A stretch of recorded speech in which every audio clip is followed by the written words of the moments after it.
дар дораи чорабиниҳо оиди дар сатҳи баланди омодагиҳо ҷашн гирифтани 30-солагии истиқлолияти давлатии ҷумҳурии Тоҷикистон бо иқдоми Кумитаи иҷроияи Ҳизби Халқии Демократии Тоҷикистон дар ноҳияи ба номи Мир Саиди Али Ҳамадонӣ дар ҷамоати деҳоти Қаҳрамон тариқи ҳашар заҳбур закашҳо аз партовҳо тоза карда шуданд.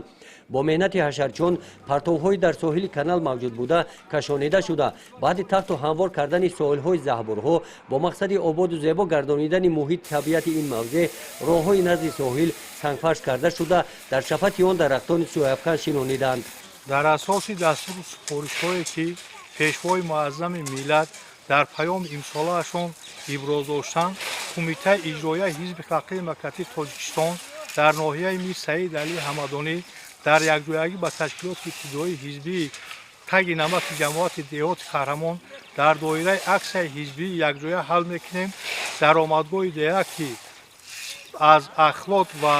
партов пурбу тоза карда сангпаш карда шуд ва инчунин дар даромадгоҳи деҳа 120 дона дарахти ороиши арча шинонда шуд. Кумитаи иҷроияи Ҳизби Халқии Демократии Тоҷикистон дар ноҳияи Мир Саид Али Ҳамадонӣ мақсад дорад ки ин корҳои ободонии созандагиро дар дигар деҳаи маҳаллон низ ба роҳ монад. пеш аз оғози ҳашари ободонӣ барои иҷрои дастуру супоришҳое ки дар паёми имсолаашон президенти ҷумҳурии Тоҷикистон ба мардуми шарафманди Тоҷикистон ироа намуданд ҳамоиш доир гардид.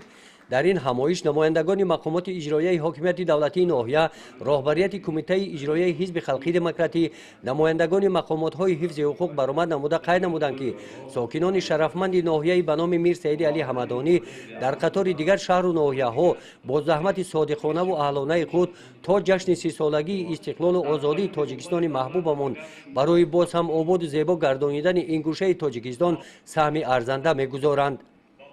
гузориши Хоҷа Назриев, Худойназар Зуҳуров аз ноҳияи ба номи Мир Саиди Али Ҳамадонӣ барои барномаи иттилооти Навид.